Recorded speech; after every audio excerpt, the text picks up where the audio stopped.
Hello, hi there. Today I thought it's an interesting topic that, admittedly, I haven't thought that much about or in other contexts before, but in a conversation just recently it came up, and it's the whole thing about the solo traveler versus the team, or even the designer with the team, and maybe just we throw into the mix another character that is the star.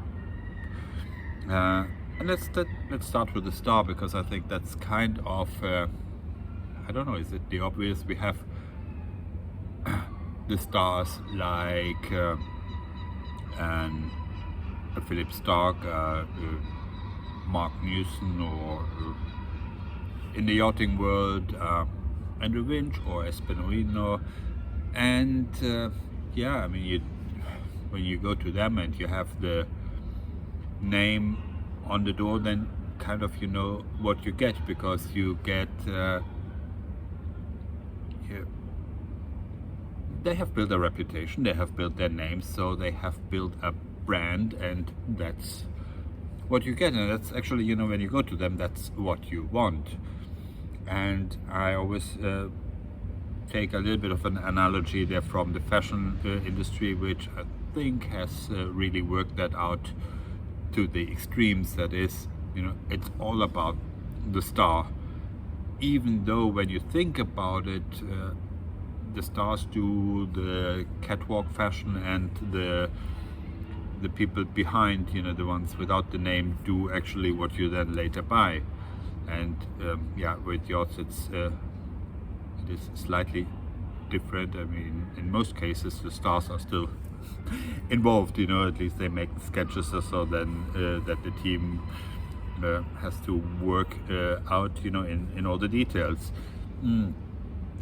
But at the same time, and that's the funny thing, you do know, and I come to that a little bit later, you do know that there's a team behind. You still, as a client, you expect the star to do the design, to actually sit down and do the sketches, the scribbles, and be involved in every single decision making, sketching, ideation, whatever, which in many cases is actually not even true, but it's because that's what you expect. That's and I think most of the designers do a pretty good program around that whole idea, so that the client does feel taken serious and get the special treatment by getting the design done by the big name, by the star. And I think this is something that probably all the designers further down in the hierarchy should understand, and should use to their advantage. They know that in the beginning they are not the stars, they are just working in the name of this. Later on, if they ever start their own business, they should actually take that concept on. And even if you don't want to be the star, even if you don't want to be the diva, whatever you want to call it, if you really want to be the down-to-earth, hands-on designer, you have to play a little bit with that whole idea, because that makes your design more attractive to the clients. But let's move on to the second part, that was the lone traveler versus the team. And that is something that probably matters less to your interaction with the client, because let's face it, if a client or a future owner of the boat says, I want the design of XYZ because I really love his style, he made up his mind, and nothing really will change. But we in this industry, we we do have other players, especially when it comes to bigger projects.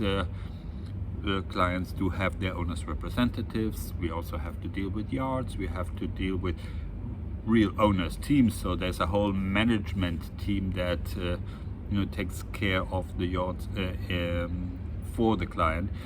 And these people do have actually a couple of other criteria when choosing a designer. That is, obviously they want to choose a designer or recommend a designer to the client that they feel the designer that the client will like, but at the same time they really feel like they have to take care of the reality. Will this designer be able to deliver? And in that respect, the lone travelers are slightly in a disadvantage. I figure,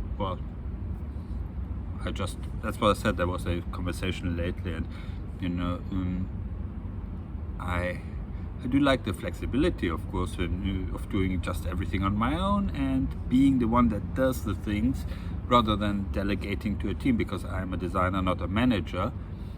But I have to understand, obviously, if this is my choice, I do have some disadvantages compared to the teams when it comes to the reality, because owner representative would actually have thoughts like, okay, what if this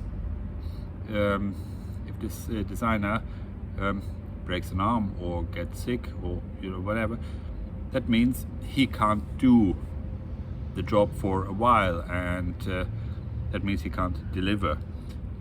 And so I think, to some respect, even us solo travelers out there should probably consider figuring out a backup plan, or be it through collaborations, be it that you have a fallback team, or a network that you can always work with other people, or you actually say, well, I have to grow to a certain point where I have to have at least 2 people sitting physically or metaphorically in your studio, so that if indeed you are getting sick for a couple of days just before the deadline, or whatever, that you can still comfortably tell the worried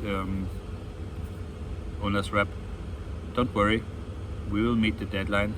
I have my people, they know what they have to do, and I will make sure, even from the sick bed, that it is delivered.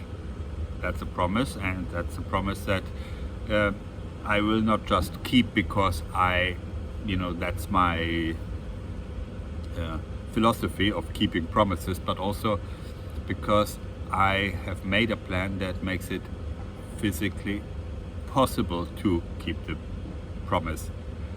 And as such, food for thoughts for solo travelers around, and for the owners, reps, and other professionals from the industry that might listen to this. I do have a backup plan. If I break an arm and I can't lift my pen, don't worry, you're covered. And hit the like, hit the subscribe, do it, and I'll see you next time.